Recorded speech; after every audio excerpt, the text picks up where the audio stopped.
प्यारे बच्चों, आज आप पढ़ेंगे नागरिक शास्त्र में, यानी जो आपकी लोकतांत्रिक राजनीति है उसमें तीसरा पार्ट चल रहा था आपका संविधान निर्माण, दूसरा पार्ट चल रहा था आपका संविधान निर्माण।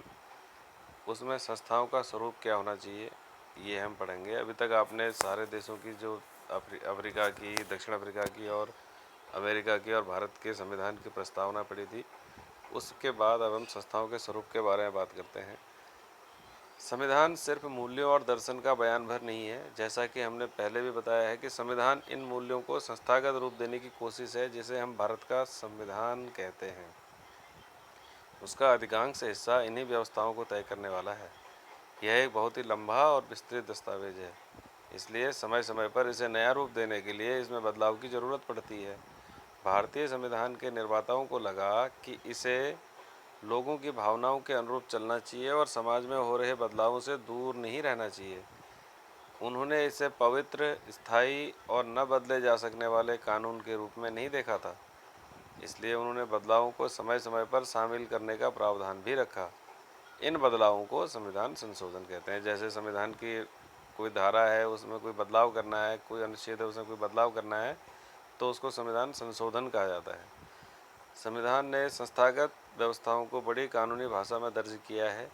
अगर आप संविधान को पहली बार पढ़ें तो इसे समझना मुश्किल लगेगा, फिर भी संस्थाओं के बुनियादी स्वरूप को समझना बहुत मुश्किल नहीं है। किसी भी संविधान की तरह भारतीय संविधान भी ये नियम बताता है कि जिसके अनुसार शासकों का चुनाव किया जाएगा। इसमें स्पष्ट लिखा है कि किसके पास कितनी शक्ति होगी और कौन किस बारे में फैसले लेगा।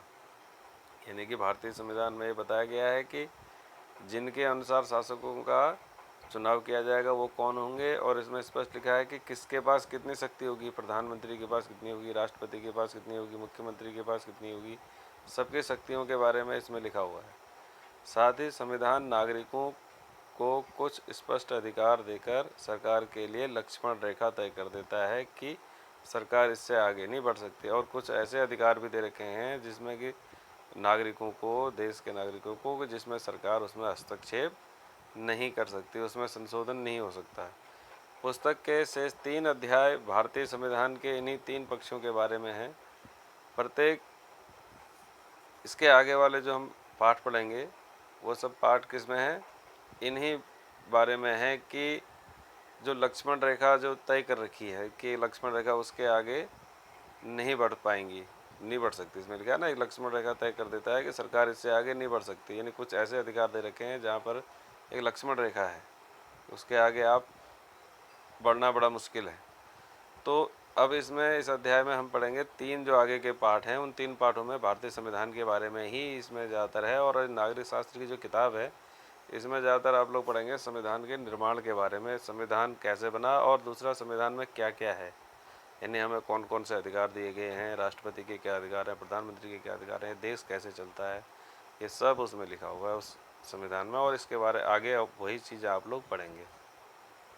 लेकिन यह किताब भारतीय संविधान के द्वारा स्थापित सारी प्रमुख संस्थाओं और व्यवस्थाओं को नहीं समेटती।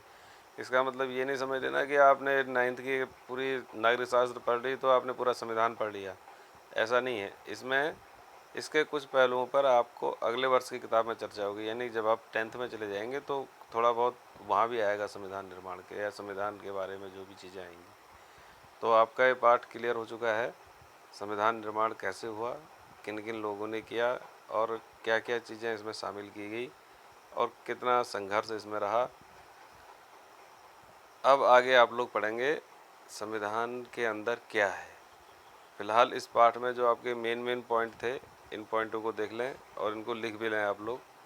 रंग भेद किसे कहते हैं, धारा किसे कहते हैं, संविधान किसे कहते हैं, संविधान संशोधन किसे कहते हैं, संविधान सभा किसे कहते हैं, प्रारूप किसे कहते हैं, दर्शन किसे कहते हैं, प्रस्तावना किसे कहते हैं और देशद्रोह किसे कहते हैं, है ना।